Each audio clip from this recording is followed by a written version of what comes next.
Hello, this is Marvin Glotfelty. We're here with another industry-connected video from the National Groundwater Association. I want to talk to you today about health and safety at the drilling site. We all, at least I presume all of us, have the OSHA and if you work at mine sites, also MSHA training. But this can never be overstated, and it's specific. What I want to talk about today is specific to drilling sites.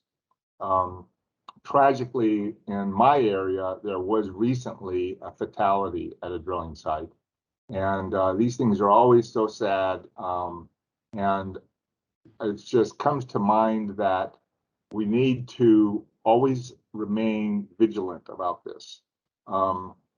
The case in this particular situation was one of those flukes, one of those, wouldn't happen in 1,000-year type things where there was a subsequent inspection because it was a fatality by OSHA of this drilling site. They found no violations. They found no problem. They just said this was just, an unusual situation. But what had happened was the helper was working on the rig floor and had somehow become entangled in the cat head, and so it was a fatal incident. And so that is something that tells me, okay, there's moving steel, there's rotating steel. Always you have that at a drilling site. You've got the drill string spinning, you've got a cat head, you've got blocks moving up and down with associated Kelly hose and things like that. So there's things that are moving, and there's pressures, and if you're drilling with air, there's high pressure hoses. If they become uncoupled, they're going to be whipping around. There's fluids, sometimes caustic or acidic chemicals that are around that may be splashed places. There's slip and fall issues always. You can have drill mud on the floor, polymer, things like that. So and everyone's focused on doing the job. So that introduces the backdrop where we can have these accidents. And so what can we do about it culturally? How can we help to preemptively prevent these things? Well, one thing seems to me is imagine that once in 1,000 incident. What could possibly go wrong, even if it seems unlikely?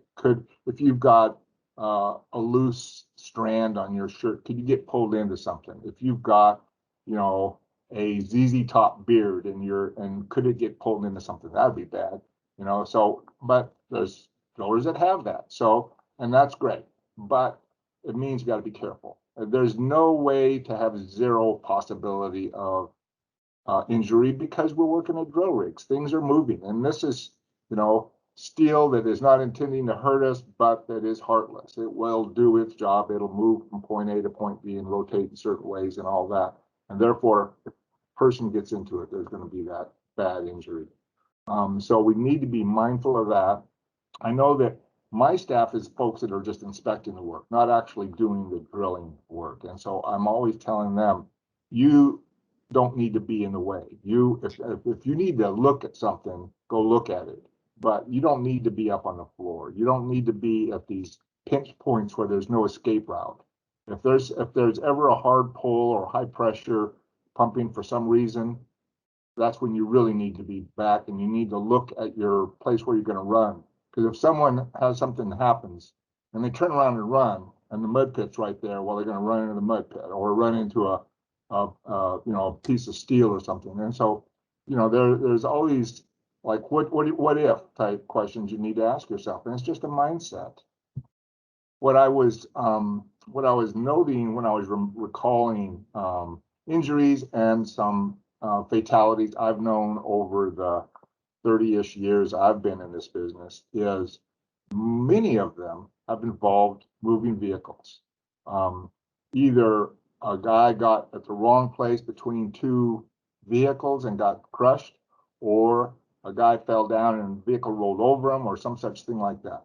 Well, we need to have folks swamping for when folks are backing up and moving equipment around. There's a lot of equipment being moved around.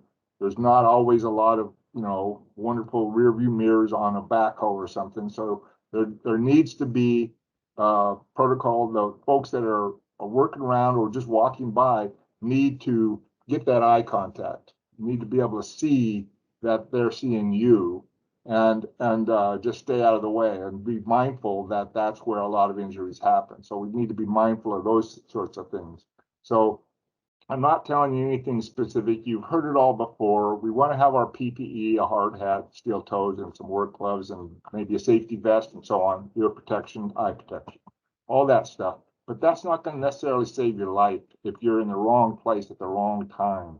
So you need to be, every individual needs to be brought up to speed to save themselves. Well, that's not going to be automatic when you have a new hand come in and you're just, training them to be a rig hand. So they're going to have to not only go to these OSHA and MSHA training courses, but they're going to need to get mentored by the more senior drillers who've been around and they've seen near misses and they've experienced these other incidents, and so they can give that advice. And they need to do it not to instill fear, but to instill caution. Because we're working with this equipment, we need to be there handling pipe and doing all these things, but we need to do it safely. It's so important.